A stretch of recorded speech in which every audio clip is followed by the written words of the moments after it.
Hello, Fiedelbogen here. To my fellow workers in the vineyard, worldwide, greetings.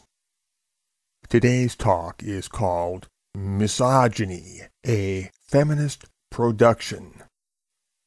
Now, in the feminist lexicon, the word misogyny is, first of all, a semantical device, a stratagem, and a stretcher. It stretches to encompass and to stigmatize anything that would directly or indirectly block feminist innovation.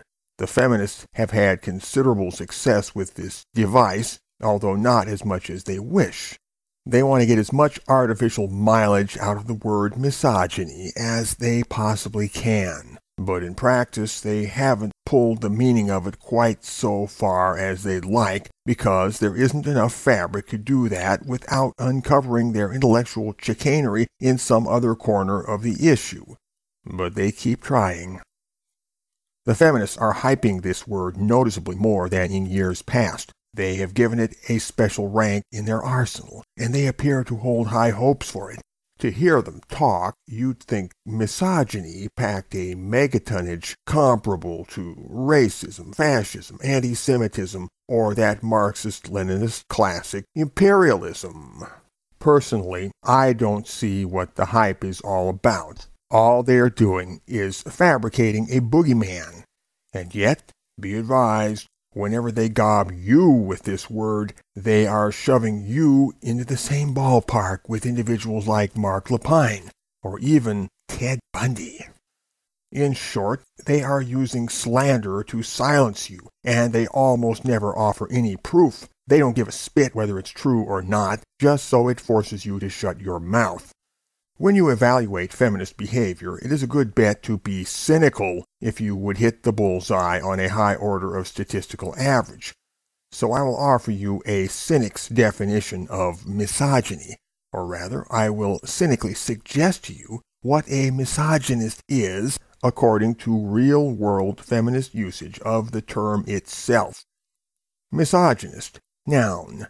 A person who believes that women are responsible adults and holds them accountable when they fail to act so. Yes, typical feminist usage in the real world comports well with the definition I have given, which is to say that if you fit the given profile, the odds are good they will call you by this name. I, the present speaker, do fit the given profile, and yes, I have been called a misogynist a time or 12.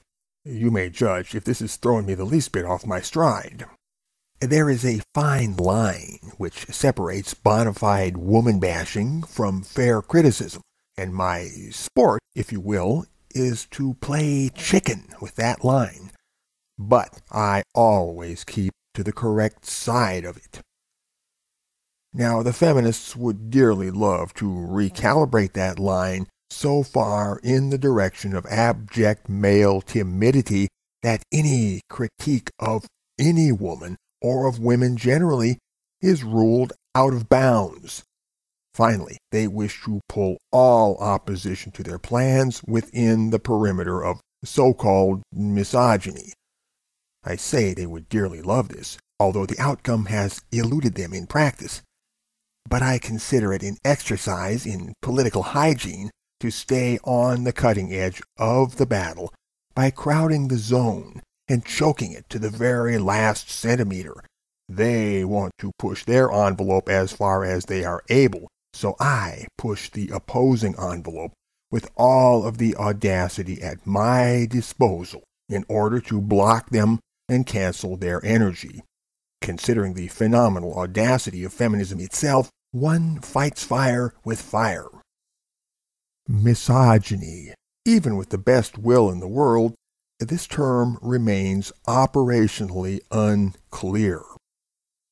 But as an item of feminist lexicon, that's the whole idea.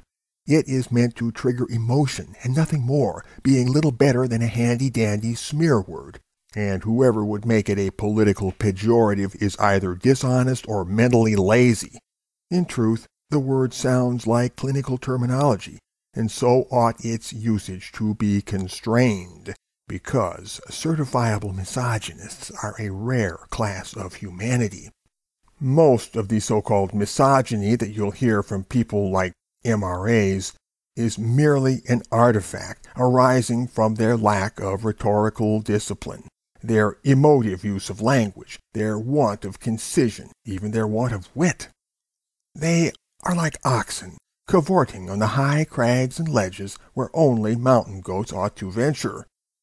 But all they are really doing is voicing their disenchantment at the deplorable state to which many women, as they are presently socialized, have fallen.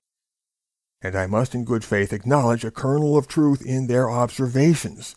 In some cases you might arguably call these fellows chauvinistic. Another feminist word trick, by the way.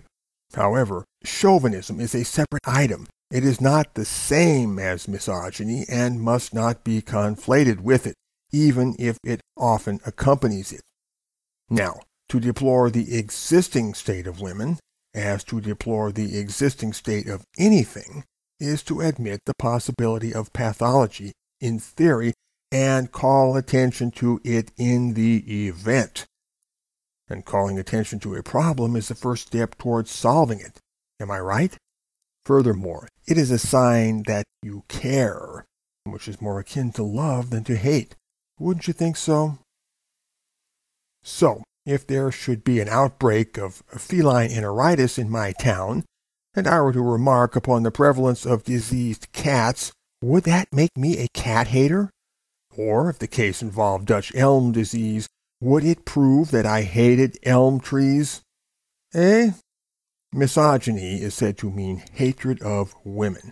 At least that is the core of the idea, although the feminists and their cohorts have given it a fuzzy perimeter, making this word signify, in some mysterious way, ever so much more. But for now, I want to keep things simple, so I will proceed with simplicity. Very well. Hatred of women means disaffection toward a plurality of people, since women is the plural of woman. So clearly, if you think every female on earth is just swell, then you can rest easy. You are assuredly not a misogynist. But how if your case is the extreme reverse? Do you contemplate everything female with ice-cold fury?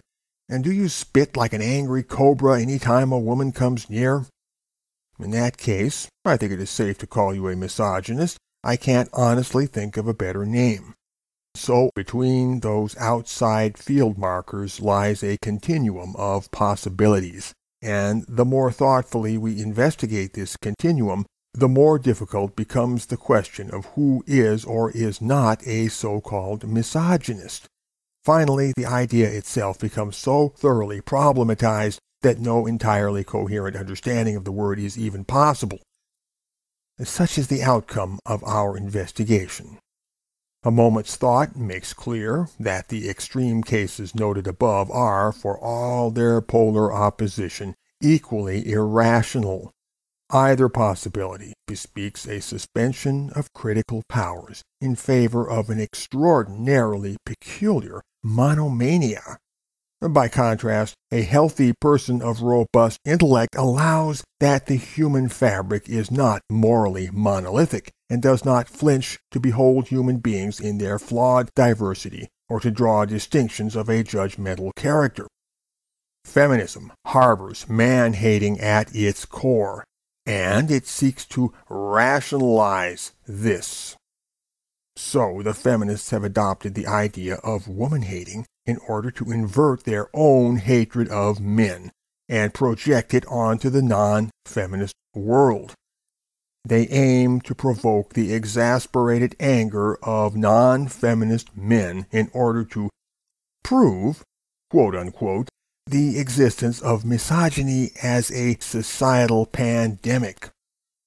And that X number of genuine misogynists do exist naturally facilitates conflation and makes their game easier. In the molten core of its worldview, feminism is hostile to the very idea that men should criticize women for any reason whatsoever. And so, the universal admirer of women described in the first instance, weird and unreal as he sounds, is the feminist ideal of the perfect man. He is a silly, servile wretch who waits at the bottom of a slippery slope down which feminism wants every man to slide. To resist the slide is misogynistic. To resist angrily is angrily misogynistic, and so on.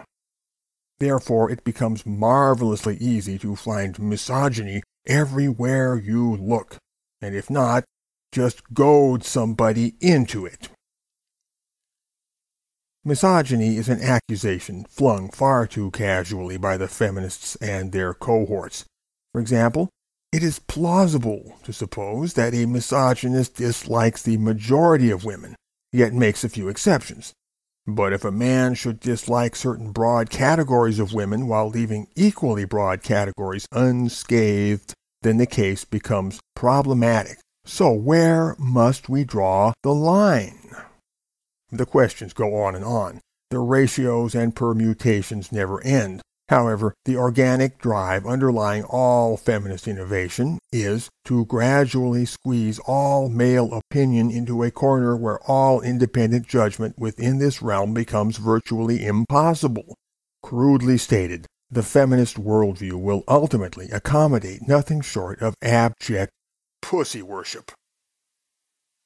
Mind you, I don't normally use such vulgar expressions, but when I do, it is because I wish to hammer the point home with particular force. All right, the way some people use the word misogyny, you would think that it meant any adverse remark under any circumstance about anybody or anything female. However, in the name of clarity, coherency, and intellectual honesty, I would insist upon some very simple criteria. A body of speech or writing may be classed as misogynistic if, and only if, it meets either or both of the following conditions. 1. It contains globally pejorative statements of the form, women are X, or at a stretch, most women are X.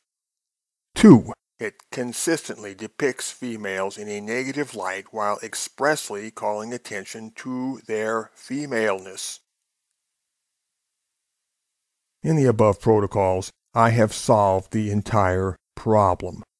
The rules laid down there should be stringently applied at all times. If this were done, all confusion and intellectual dishonesty surrounding the word misogyny would vanish outright from the realm of public discourse.